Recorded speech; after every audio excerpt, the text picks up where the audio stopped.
Good morning students, 10th class.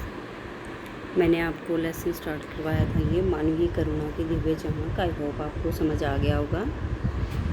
तो students, हमने इसके 4 क्वेश्चन कर लिए थे। आज हम 5th क्वेश्चन करेंगे। This is the most important question. तो देखिए, अब लिखा भी हुआ है, देखो हर बार आता है ये, मतलब एक बार छोड़ के नेक्स्ट टाइम आ ही जाता है। ठीक है।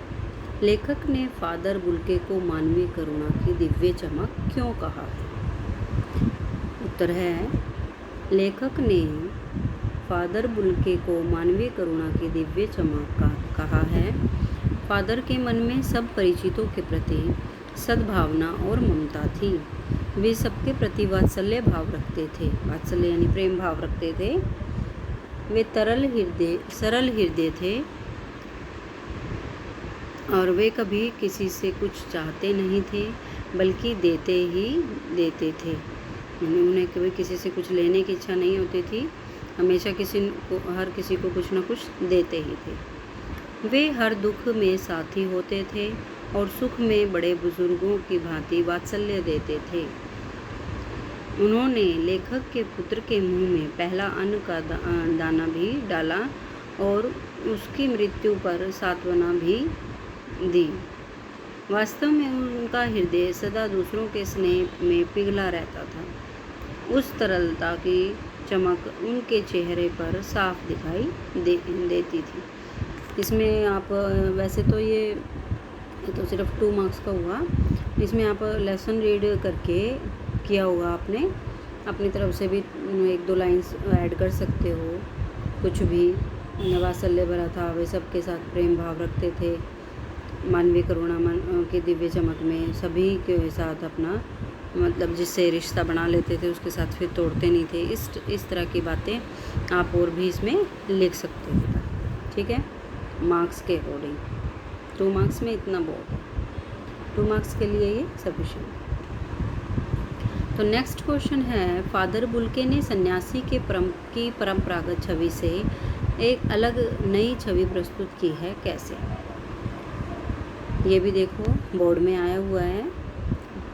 परंपरागत रूप से ईसाई पादरी संसार से अलग जीवन जीते हैं। जो परंपराएं हैं, मतलब परंपरा चली आ रही है, उसके अनुसार जो ईसाई पादरी हैं वो संसार से अलग जीवन जीते हैं। वे सामान्य संसारी लोगों से अलग वैराग्य की नीरस जिंदगी जीते हैं। वे ईसाई धर्माचार में ही अपना समय व्यतीत करते हैं। वे प्रायः अन्य धर्मानुयायियों के साथ मधुर संबंध बनाने में रुचि नहीं लेते। ठीक है बेटा। आगे है, फादर बुल्के परंपरागत पादरियों से लेकिन भिन्न थे, थोड़े अलग थे। वे सन्यासी होते हुए भी अपने परिचितों के साथ गहरा लगाव रखते थे और वे उनसे मिलने के लिए सदा आतुर रहते थे, मतलब व्याकुल रहते थे, उनसे मिलना चाहते थे, बेचैन रहते थे तथा सबको गले लगाकर मिलते थे। जबकि पादरी ऐसा नहीं करते हैं। पादरी गले लगाकर सबसे नहीं मिलते हैं, गले लगकर। वे सन्यासी लोगों के बीच रहकर उनसे निर्लिप्त रहते थे, मतलब उनमें निर्लिप्त का मतलब मिले हुए ना रहना। ठीक है। वे धर्माचार की परवाह किए बिना अन्य धर्म वालों के उत्सवों, मतलब धर्माचार कि हम इस धर्म को ही मानते हैं, दूसरे धर्म में नहीं जाना, तो उसका के प्रवाह को नहीं करते थे वो।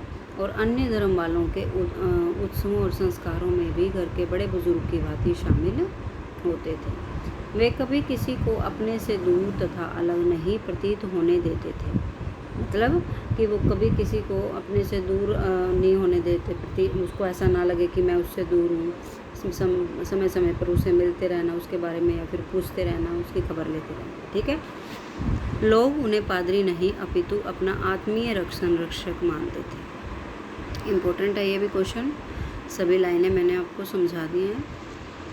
तो नेक्स्ट क्वेश्चन देखिए बेटा, ये भी मोस्ट इम्पोर्टेंट, तीनों ही क्वेश्चन इम्पोर्टेंट है ये आपके लिए। ये आ जाता है इसमें से भी 7th क्वेश्चन, आज से स्पष्ट करो है जो। तो देखिए नम ऐसे स्पष्ट करना है, नम आँखों को गिनना शाही फैलाने जैसा है, क्यों? इसका ऐसे स्पष्ट करो कैसे, कि ऐसा क्यों कहा है, इसका कहने का मतलब क्या है।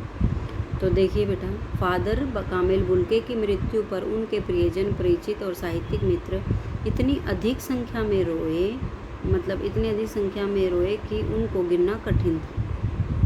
मतलब अधिक संख्या में लोग थे, क्योंकि वो सबके साथ मेलजोल रखते थे, तो क्या है, सबका उनके से लगाव था, और उनके मृत्यु पर उनका रोना स्वाभाविक है, और उनको फिर गिनना, वो कह रहा है कि वो कठिन है, उनके बारे में लिखना व्यर्थ में शाही खर्च करना है। आश्चर्य यह है कि उनके दुख में रोने वालों की संख्या बहुत अधिक थी। कहने का मतलब है, मैं कितना लिखूं, शाही कोई बेकार करूँगा। मतलब उन बहुत ज़्यादा लोग हैं ऐसे जो उनके लिए दुखी थे उनके जाने के बाद। फादर को याद करना एक उदास शांत संगीत को सुनने जैसा है। दोनों ही इम्पोर्टेंट है ये, कभी ये आ जाता है नम आँखों को गिनना, कभी याद करने वाला आ जाता है। तो दोनों आप ये मत सोचना ये ऐसे स्पष्ट करो, या तो इम्पोर्टेंट नहीं होंगे। इम्पोर्टेंट क्वेश्चन है इस लेसन के, इनको आपको याद करना है। और कई बार बच्चे क्लियर नहीं कर पाते इस मीनिंग को। नम आँखों को गिनना शाही फैलाना, समझ गए होंगे अब आप कि बहुत ज़्यादा व्यक्ति थे, इसीलिए उनको गिनना शाही फैलाने जैसा लगा। ये लाइन भी लिखोगे, परिचितों की संख्या ज़्यादा थी जो वहाँ पर उपस्थित थे उस समय उनकी मृत्यु। तो फादर को याद करना एक उदास शांत संगीत को सुनने जैसा कैसे है। हम फादर कामिल बुल्के को याद करते हैं तो उनका करुणापूर्ण और शांत व्यक्तित्व हमारे सामने आता है। उनके ना रहने से मन में उदासी घिरने लगती है। उनकी बातों को याद करते हैं, वो कितने अच्छे थे, ये था। तो फिर ऐसा ही होता है ना कि अब वो नहीं है तो एक उदास हो जाता है फिर व्यक्ति, जो हमें अच्छा लगता है कि हम उनकी बातें याद करते हैं कि अगर वो होते तो इस समय मुझे संभाल लेते, और अब वो नहीं है तो हम उसे याद करके क्या होंगे, उदास होंगे। तो ऐसा ही है कि फादर को याद करना जो है मानो कोई शांत उदास संगीत सुनने जैसा था। तो ये क्वेश्चन आपके कंप्लीट हो चुके हैं बेटा, इनको आपने नोटबुक में लिखना है और याद करना है। ठीक, थैंक यू।